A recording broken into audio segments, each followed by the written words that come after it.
Hi, everyone, and welcome to Let's Talk Risk, where our goal is to engage, inspire, and empower the global community of risk practitioners. I'm your host, Naveen Agarwal, and today I'm super excited to welcome my guest, Richard Mott.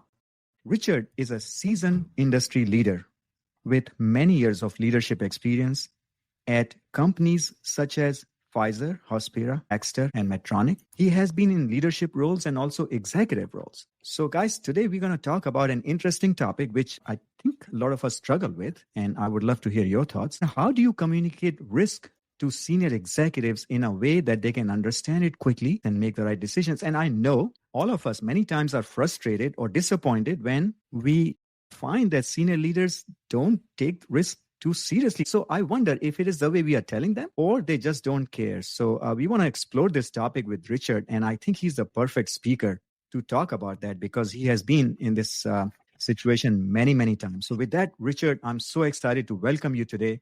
How are you? I am very good. I really appreciate your bringing up this topic for folks to discuss, and looking forward to people's reactions and thoughts as we go through the presentation also. It's a sore point, I know, for a lot of people. So, Richard, let's jump right into it. First of all, in my opening remarks, I mentioned that a lot of us who work with risk management at sort of the working level, at the ground level, many times we are challenged to communicate risk properly. Is that a correct observation? Very definitely. It's a chronic problem in the industry, and it's just a fundamental breakdown in communication that's necessary for us to fix and make routine. Richard, I know you have an engineering background and you have also been in leadership roles. So can you share with us maybe your early experiences when you were looking at engineering work or risk-related actions and you were communicating with senior leaders? What was that experience like? What were some of the challenges you faced and some of the things that you learned? Well, they say that good judgment comes from bad experience that you learn from. So I have a lot of bad experiences in the area also myself. I think the experience that changed that for me, where I started to understand how to speak with management about it, was at a startup that I was working at. And this particular company had been trying to get a product to market for 5 years and still did not have a single 5. And I was part of a culture change the company was trying to bring to themselves there. So this was a particularly fertile ground for me learning some new cultural ways to communicate with management. And what I discovered in this case was, particularly because they were a new product, they didn't have any preconceived notions that something was supposed to work smoothly. They were trying to work out all the kinks. So for them to hear that there's a problem that we need to deal with was nothing new. And I soon learned the close connection between technical problems or project problems with performance and patient safety problems, because they're often so interrelated. And I think one of the basic communication errors that a lot of people make is to divorce the two of those. When if we were to talk about the problem from the perspective of product requirements not being met as opposed to risk management threats appearing, that would be a language that people are more used to talking. It would be an easier opening to approach risk from than talking from a pure risk perspective. That's an interesting point. And, I've been on the project management side, I've been on the engineering side, and I kind of see what you're trying to say. So let's play this out a little bit more. From a risk management side, we talk about hazardous situations, harms, patient safety, failure modes, and blah, blah, blah. What would it look like from a project side? Can you give us some examples? So I would talk about from a product requirements side of, we have performance goals we're trying to meet with the product. And so these risks to the patient will certainly not be meeting performance goals to the product.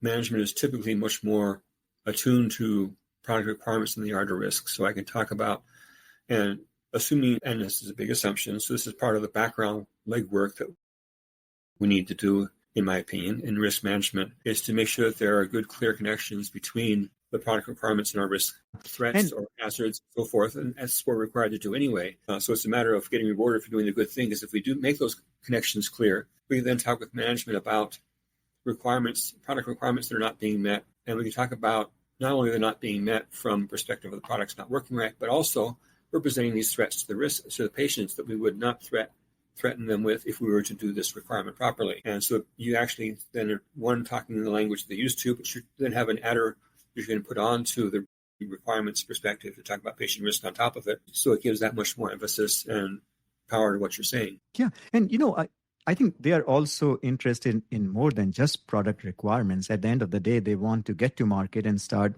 doing business. Absolutely. Tell us a little bit more about other aspects of the project management just beyond product requirements. You spoke about my executive responsibility. I have turned around 3 R&D departments or played parts in turning around 3 companies that were unable to get products to market for years and got them to place of moving products to market on schedule at world-class levels of quality consistently.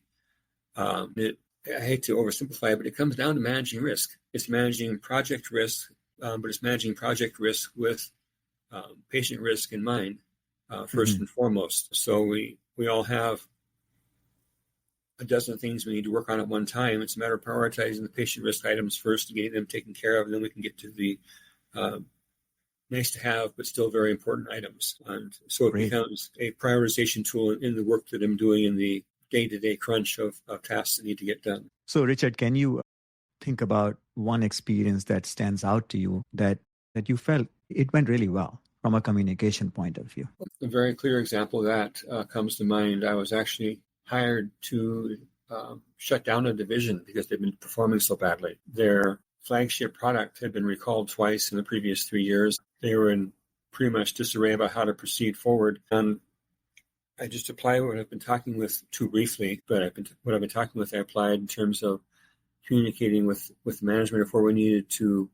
I was management in this case, but I still had a higher level of management that I had to report to in terms of the company board. Reported to them what kind of changes we need to put in place, and I'm embarrassed to say it's motherhood and apple pie. It's all very ordinary stuff in terms of integrating. This was a heavily software-focused company, although they did have electrical and mechanical components to their products also. And so it was a matter of implementing very fundamental quality systems for software and for software quality, applying it to the mechanical and electrical elements also.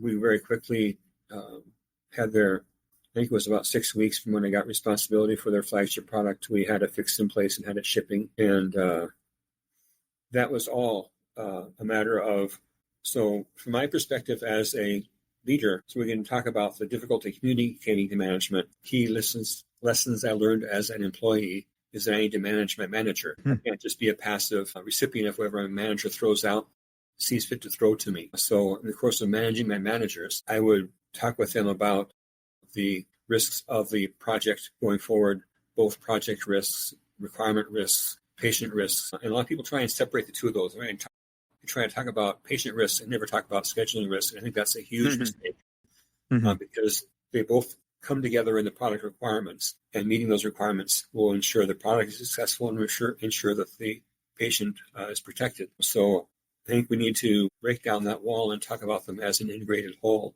that people can, communicate to people and that people can find a meaningful connection to and respond to appropriately to support the project. Over the course of a year, we went from a quarter of the company resources being spent to placate angry customers to maybe 2% of company resources being spent to placate angry customers.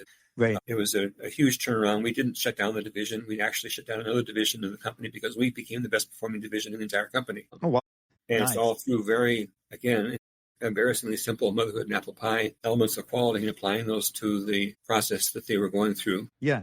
So it seems to me, Richard, that the basic principle really is that we have to think about what your leadership might be concerned about. What are their concerns and worries, and frame our conversation to offer them some solutions, not just problems. So, Richard, we have an interesting question here from Roger. He's asking, did Richard find that the communication with middle management was even harder than with upper management? That is, middle management is too focused on the project and schedule. Can you say something about that? So I found huge variability on that. Certainly I found times when middle management was less receptive than upper management. And in those cases, I would typically, as you might guess, I'm big into communication and to explaining to people what's going on and getting their buy-in from my perception of what's going on. And so in that context, I would engage my middle manager in terms of escalating to the senior management and make that a win-win situation for us as opposed to, I'm going over your head and I'm going to stomp on you. There's nothing to be gained from that. So we want to make it a team approach And I was thinking about, in a related note to what the question is here, I find that I talked about why I learned when I first started learning how to communicate risk in terms of integrating the project risks with the patient risks was in a startup. And that was a good fertile learning ground because management was very aware of the problems with the product. And so bringing relationships between requirements and safety to them was not a shocking event. But if you're in an established company that's been around and people are used to thinking of everything as being good, then it becomes more difficult to communicate because the expectation is there are no problems. If they are, they're very not serious. If they are serious, you're talking about some edge case, and just to minimize any concern about risks. When you're in that kind of situation, and I find that with the middle management. So coming back to the question, sometimes senior management is more open to thinking broadly, and sometimes middle management gets too focused on narrow things. It's a matter of communicating with that middle manager about what's their perception of the project. So you get them involved with sharing their perspective on the project and the patient risks and the requirement risks, and learn why they think everything is copacetic and there's nothing to sweat. That becomes now your tool to talk with them about areas that they are correct in and areas that they're not. And I say areas to correct in. There's an old thing of if you're going to criticize something with someone, make sure you do a compliment sandwich where you say something good, something bad, something good. You want to not just try and beat down people. You want to engage them and form a partnership to improve the product's quality overall, including safety. Richard, it seems to me that we have to think about nurturing a relationship of trust. When we have to communicate something urgent and important, and we have not invested time in building a relationship with, our immediate management or our middle management, the task might be a little bit harder. Has that been your experience as well? Absolutely. And I personally work to make sure that I communicate with management and with the team that is reporting to me about issues long before they become critical, so that when they are critical, it's something I can refer back to prior conversations with, as opposed to, you've never heard of this before, but this is going to cause huge problems. That's not a good way to start a conversation. If you are going to be a responsible employee, you want to be informing people as things are going on, not wait till it's a crisis. But the good thing is that builds more consistent communication than to work against surprising people. And consistent communication builds that teamwork that you need to be able to move forward together. So it does work together very well. And by doing so, I think that we are building a foundation of trust that will nurture collaboration, and that will help us get the job done and not create that friction. So we all talk about collaboration, especially in risk management, a lot, but how to get there has been I've been very curious about that. And we have many conversations about barriers to collaboration in this. And one thing has stood out to me. Everyone has said that it has to start with a trusting relationship. If you don't have that, forget about collaboration. Okay, so we have another question here. Curious to know how you may have addressed teams that want to, quote, continue to invent, unquote, pushing back risk management because the design is fluid. That's an interesting question. Richard, what do you think? They want to delay doing risk management because the design is what? Is fluid. It's not fixed in space. So they just want to keep inventing, and let's just not worry about risk management right now, but keep doing this as a reason not to do this formal risk management is what I'm reading. I get that interpretation easily now. Thank you. And I would say that's a very common attitude among folks that don't appreciate risk management. It's a very slight extension of the more general problem of people not appreciating the value of quality systems. That certainly is a mark set against many quality system requirements. Is we'll move faster, we'll catch up all the paperwork later on. And for anybody who's ever done serious remediation work for a company with that attitude, you can bet the farm that if you go through the paperwork, you're going to find serious gaps because they didn't work on them as they're going along. So it's a common problem, both in general with quality and with risk management. Also, the way I deal with that is to coach, train, encourage people to use risk management in their decision process of developing the product. But instead of risk management being something you put together at the end, risk management becomes something to use to make decisions during the development process. And that's certainly the intent of the standards. It's certainly the intent of the FDA, notified bodies around the world.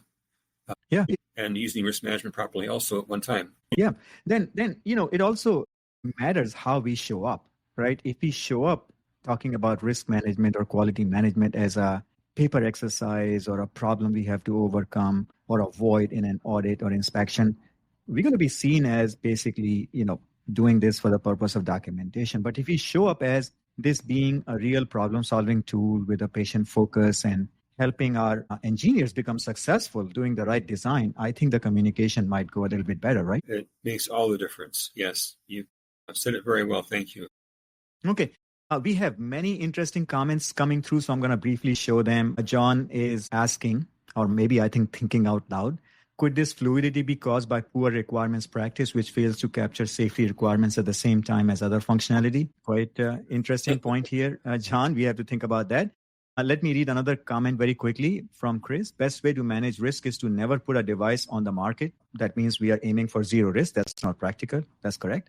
Development teams and quality teams can get scared of putting something out there because that is when rubber hits the road. So fear might be driving a lot of these conversations. So very interesting. And I love the engagement, guys. Keep your comments and questions coming. But I want to switch gears a little bit in the last 10 minutes or so, because Richard is also one of those thought leaders in our space who is thinking very deeply about benefit risk. And the connecting point here in my mind when it talks to senior executives is, hey, we can't just be talking about risks to them. We have to also frame our conversation in terms of benefits, and not just benefits to patients. I mean, obviously we have to think about that, but we also have to think about benefits to our business. So Richard, let's talk about that.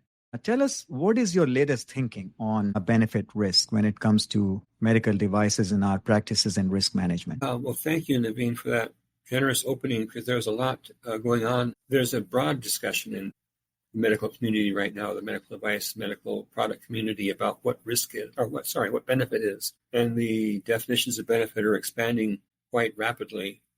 I will say most practitioners of risk management limit the definition of, or limit the scope of benefit far beyond where 14971 does. For instance, 14971 talks about benefits to people and property explicitly in the definition of benefit.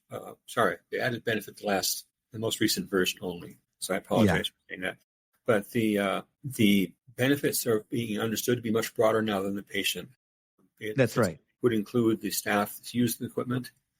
For one expansion, it also is frequently interpreted to include caregivers of the person who's ill. Also worked at a company recently whose primary benefit is the society, and the people that actually are exposed to the medical risk have no perceivable benefit from doing the benefit risk themselves, other than as a member of society. And this is blood donations. We have a benefit to society having bank blood that's available for treating people, but the people donating blood don't receive any particular benefit other than being a member of society with banked blood for their exposure to the risk of donating blood. So we have the definition of benefit starting off with the individual, the patient, expanding to the surgical or medical staff serving the patient, expanding to the family care unit that's taking care of the patient, expanding to society for the benefits of medical products to that area also. So it's really a very evolving topic right now, and exciting to see the change in the thought process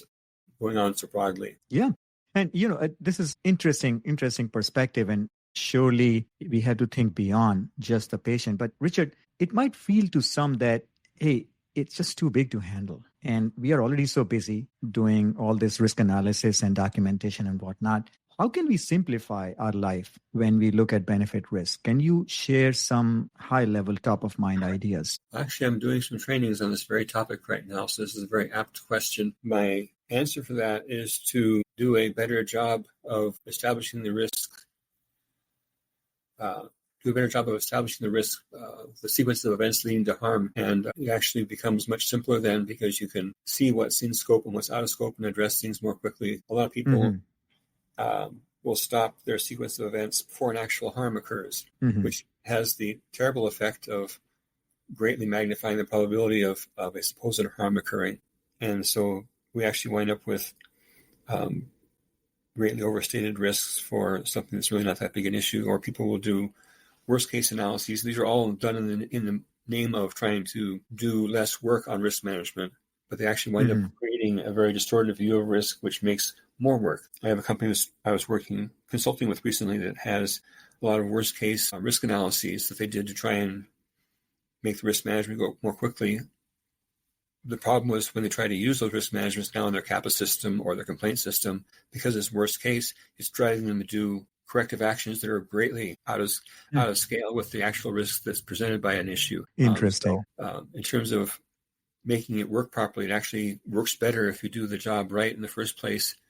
Right doesn't mean voluminous, but right means focused on the things that are important and carrying them all the way through to the harms so that you get a proper perspective on the harm and a proper context for what's causing the harm. And if you can get those two pieces, it becomes much more simple to apply, particularly in post-market analysis, which is where most of our risk analysis gets done.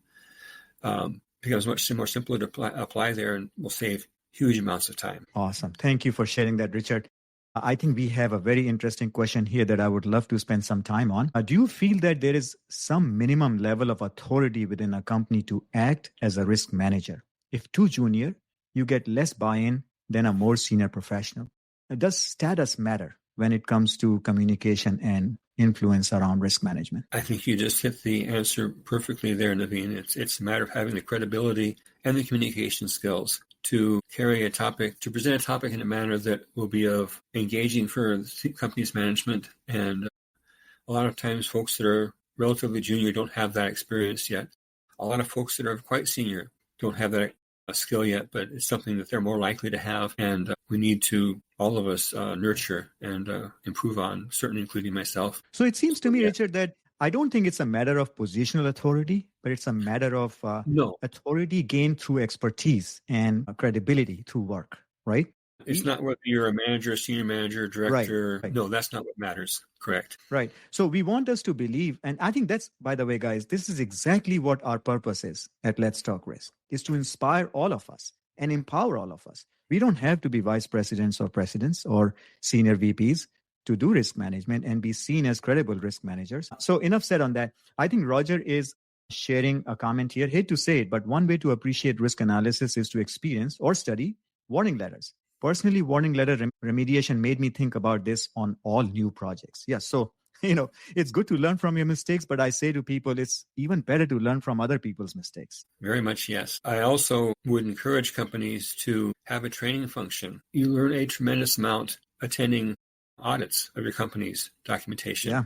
But if you're a junior person, you probably need to not say a thing. So you can have a training program where you have basically a runner who will go get documents that are for a more senior person and bring them up. But the more junior person, while they're there between fetching documents, can learn and discuss, learn and see the interaction going on with the regulators that are reviewing the company. That's a tremendous learning experience for people. It Excellent puts idea. Things in new perspective. Another thing that worked very well for me in my personal professional career, Richard, early on was listening into complaints, the calls, customer calls. When just go to the complaints handling department and sit down with them and just listen in to when your users or patients or doctors are calling in with complaints. You will learn a lot about how the product is being used. So, guys, we are running short on time. Fascinating conversation. Richard, I'm going to give you a couple of minutes to think about some key takeaways for our discussion today. But guys, in the meantime, a couple of announcements for you.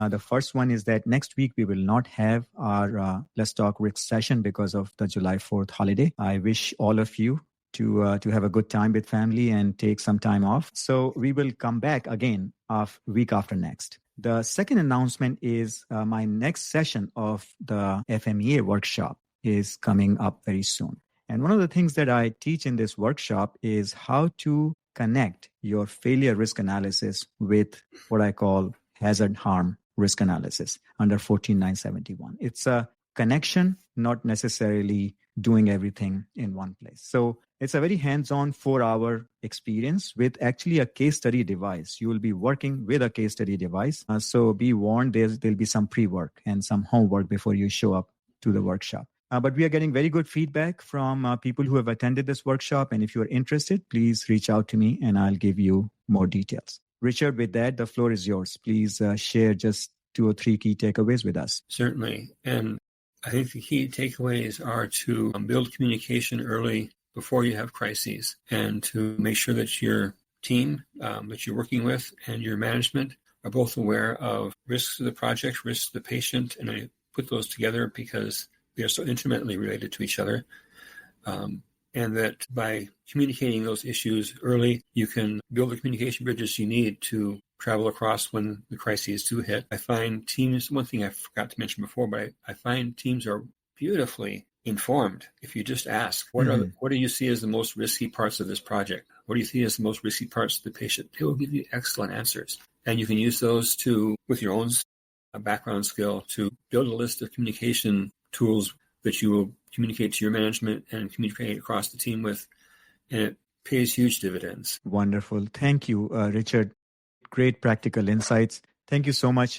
Thanks everyone for attending today. I really appreciate you guys showing up week after week and engaging in these conversations. Reach out to me if you have any feedback, because this is all about you, about us. And I want to talk about topics that are of relevance to you and you find them interesting. So reach out to me with any feedback. If you want to be a guest on this show, it takes no preparation. No preparation at all. Please raise your hand and we will find a time for us to have a conversation. With that, guys, thanks again for everything. I wish you all the best and we look forward to seeing you in a week from now. Take care, everybody.